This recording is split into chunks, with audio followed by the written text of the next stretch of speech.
नमस्कार। अमेठी संसदीय क्षेत्र के बारे में आज मैं आप लोगों से विस्तार में चर्चा करूंगा। अमेठी संसदीय क्षेत्र में भी चुनाव हो रहा है और वहां पर बीजेपी की तरफ से स्मृति ईरानी और कांग्रेस की तरफ से केएल शर्मा चुनाव मैदान में। स्मृति के विकास यात्रा मैं भी एक आई विटनेस रहा हूं, एक चश्मदीद रहा हूं। संजय गांधी से लेके और राहुल गांधी तक अमेठी संसदीय क्षेत्र के विकास के लिए किस तरह से काम किए गए, किस तरह से अमेठी की जनता को सहूलियत मुहैया कराई गई, किस तरह से अमेठी संसदीय क्षेत्र को विश्व के मानचित्र पर स्थापित किया गया, आज मैं इन्हीं विषयों पर आपसे बात करूंगा और अपनी राय साझा करूंगा। 3.5 दशक का अनुभव, बेलगाम सवालों का जवाब जो नहीं है किसी के पास। वासेंद्र मिश्र के साथ देखिए संवाद। अपने पत्रकारी जीवन के शुरुआत से लेके और आज तक अमेठी के विकास और अमेठी के विकास गाथा, अमेठी के इतिहास से जुड़ने का एक बहुत अच्छा मौका रहा। संजय गांधी जब वहां चुनाव लड़े तब उनकी असामयिक मृत्यु के बाद जब राजीव गांधी वहां से चुनाव लड़े तब से लेके और राहुल गांधी और स्मृति ईरानी तक चुनाव के जितने भी दौर गुजरे हैं, ज्यादातर चुनाव में वहां जाने का, वहां से रिपोर्टिंग करने का मौका मिला, मतदाताओं से लेके वहां की जनता तक से बात करने का मौका मिला। जब गांधी परिवार अमेठी संसदीय क्षेत्र से चुनाव नहीं लड़ता था, उसके पहले की स्थिति अमेठी संसदीय क्षेत्र के गांवों की देश के बाकी पिछड़े हुए गांवों से भी बदतर थी। हम कह सकते हैं कि संसाधन और सुविधाओं के मामले में अमेठी के गांव देश के बाकी पिछड़े गांवों से भी ज्यादा पिछड़े थे। गांधी परिवार के वहां जाने के बाद धीरे धीरे अमेठी के विकास की कहानी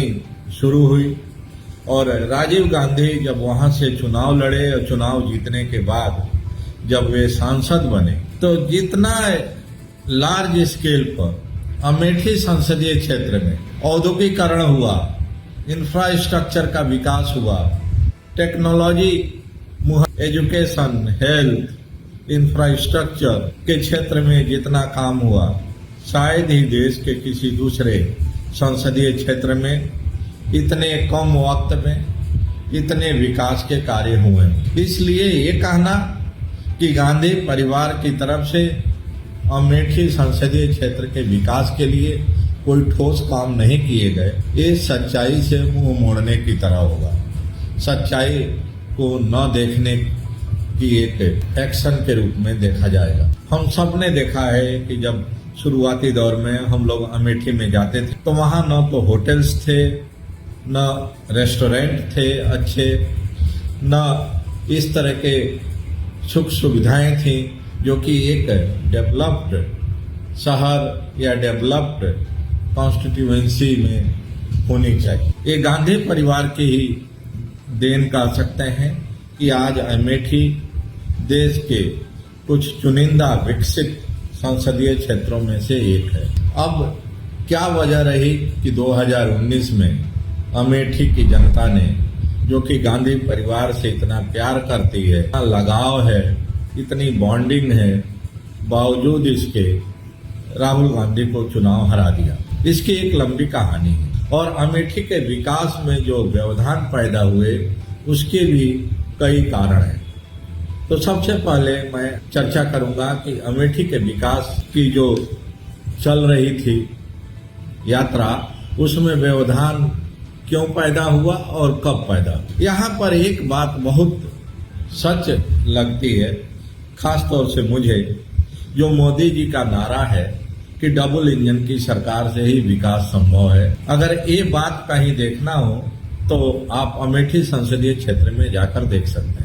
जब तक केंद्र और राज्य में कांग्रेस की सरकार थी, जब गांधी परिवार वहां से उस संसदीय क्षेत्र की नुमाइंदगी तब तक उस क्षेत्र का विकास 100 गुनी स्पीड से चल रहा था। लेकिन जब ही राज्य में गैर कांग्रेसी सरकारें बननी शुरू हुई तो अमेठी और रायबरेली क्षेत्र के विकास में व्यवधान पैदा शुरू हुआ। इसके पॉलिटिकल रीजंस, राज्यों में जो भी सरकारें बनी वो कांग्रेस के विरोध में बनी।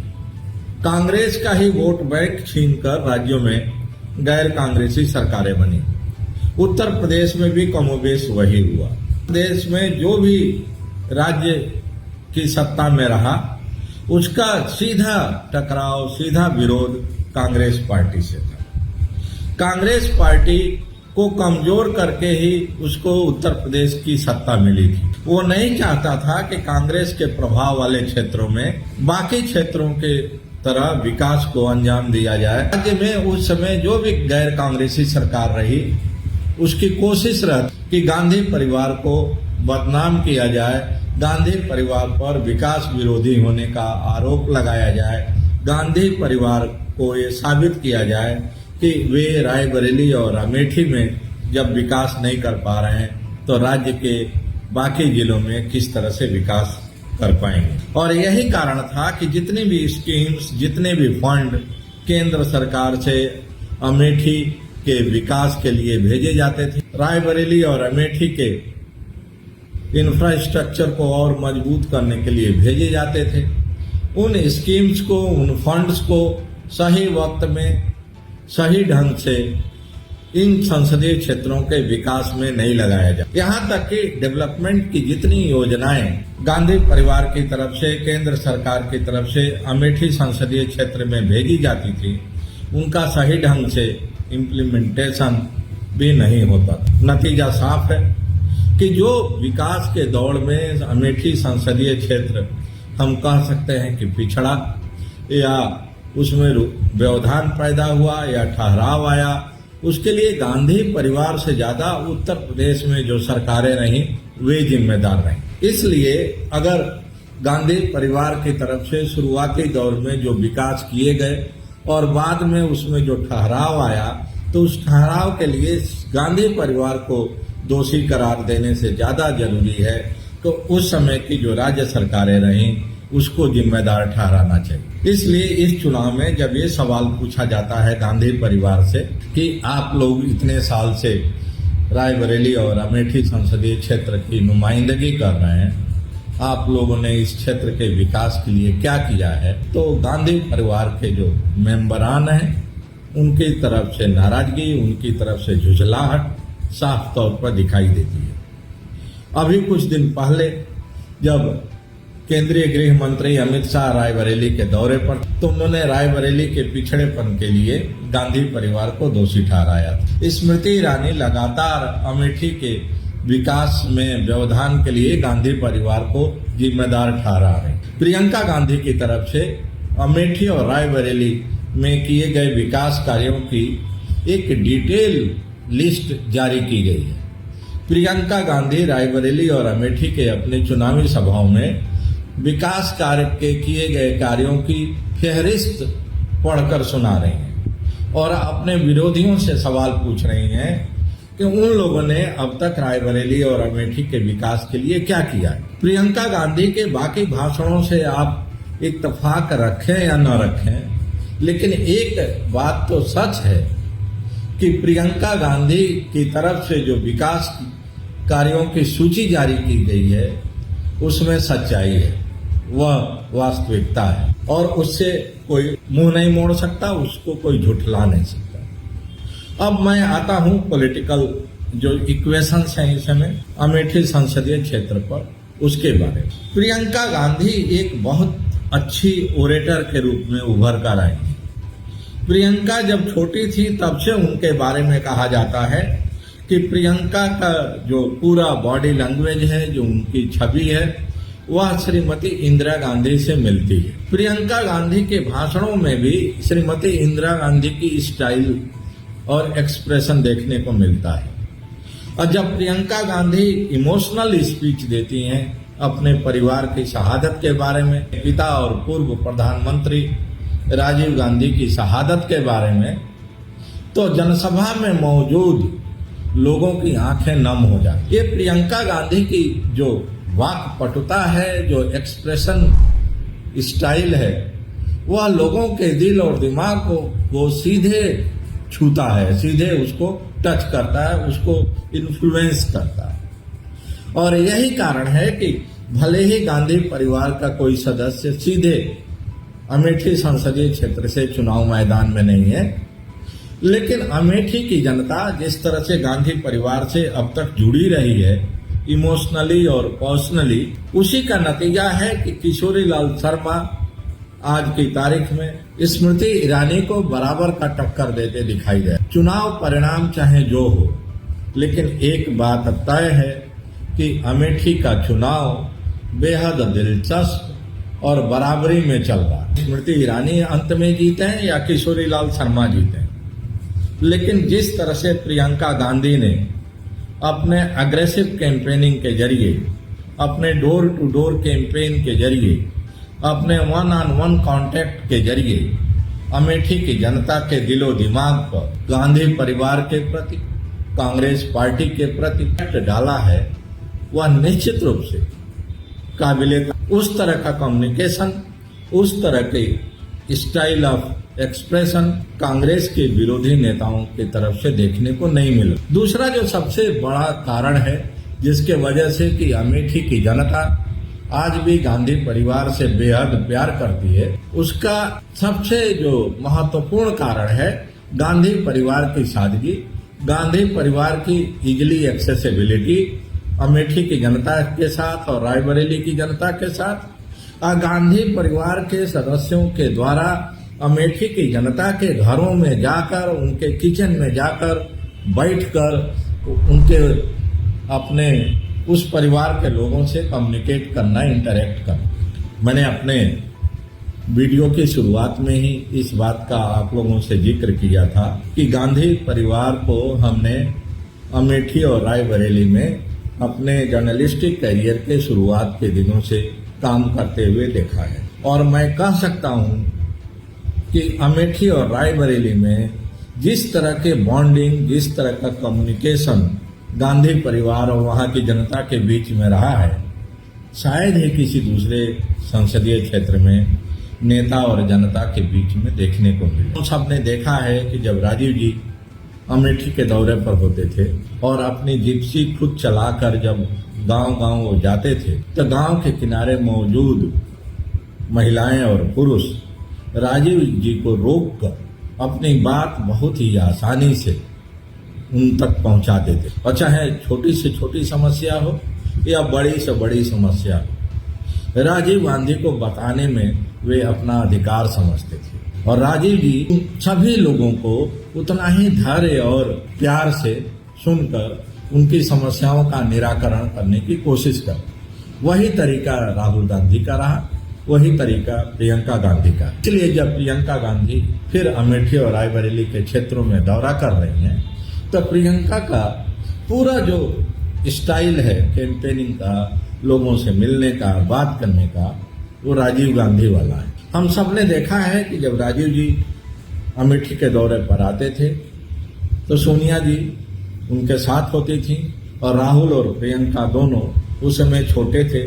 जब राजीव जी लोगों से बात करते थे, नुक्कड़ सभाएं करते थे, तो राहुल और प्रियंका वहीं नुक्कड़ सभाओं में मंच के किनारे जिस तरह से बाकी बच्चे उस उम्र के खेलते हैं, ये लोग खेलते रहते। और एक नुक्कड़ सभा से दूसरे नुक्कड़ सभा जाते समय ये लोग फिर राजीव जी के साथ जो गाड़ी चलती थी उस गाड़ी में बैठकर उनके पीछे पीछे चलते। इसलिए आज अगर प्रियंका कहती हैं कि उन्होंने भारतीय रीति रिवाज, पूजा पाठ अपनी दादी और अपनी माँ से सीखा है, अपने पिता से अमेठी की जनता से राब्ता कायम करने का तरीका सीखा है, अपने पिता से अमेठी और रायबरेली के लोगों से किस तरह से कम्युनिकेट किया जाता है वह सीखा है, उनको संस्कार में सोनिया और राजीव के संस्कार मिले हैं, तो ये झूठ नहीं है, हम लोगों ने अपनी आंखों से देखा है। इसलिए जो चुनाव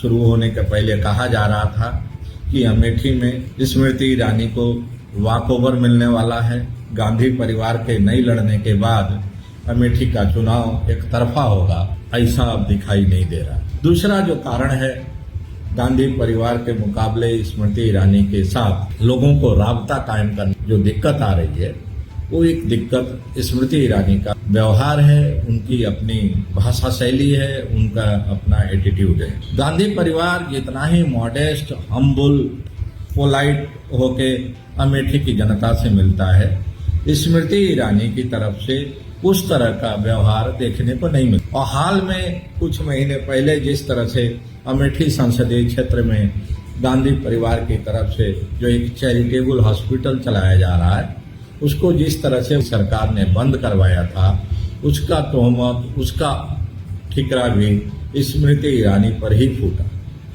वहां के जनता के मन में एक मैसेज चला गया कि स्मृति ईरानी राजनीतिक कारणों से हेल्थ और एजुकेशन जैसे क्षेत्रों में गांधी परिवार की तरफ से किए जा रहे अच्छे कार्यों को भी रोकना चाहती हैं, रुकवाना चाहती। इसका भी नुकसान स्मृति ईरानी को इस बार हो रहे चुनाव में उठाना पड़ रहा। तो मतदान के वक्त और मत परिणाम चाहे जो आए, लेकिन एक बात बिल्कुल तय है कि अमेठी का चुनाव किसी के लिए केक वाक नहीं है। और जिस तरह से केएल शर्मा को शुरुआती दौर में मीडिया और बीजेपी की तरफ से एक बहुत ही नॉन सीरियस कैंडिडेट के रूप में देखते हुए उनकी प्रेजेंस को खारिज किया गया था, वह अब समीकरण बदलता दिखाई दे रहा।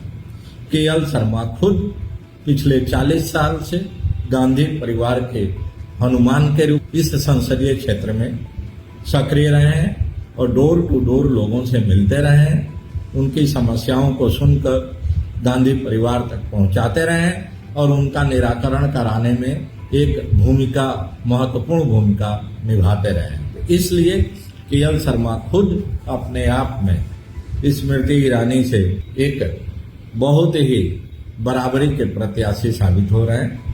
और अब देखना है कि अमेठी संसदीय क्षेत्र की जनता गांधी परिवार की उस विरासत को जो 2019 में उनसे छीन ली थी, 2024 में वापस करती है या फिर स्मृति ईरानी के प्रति अपना भरोसा बनाए रखती है।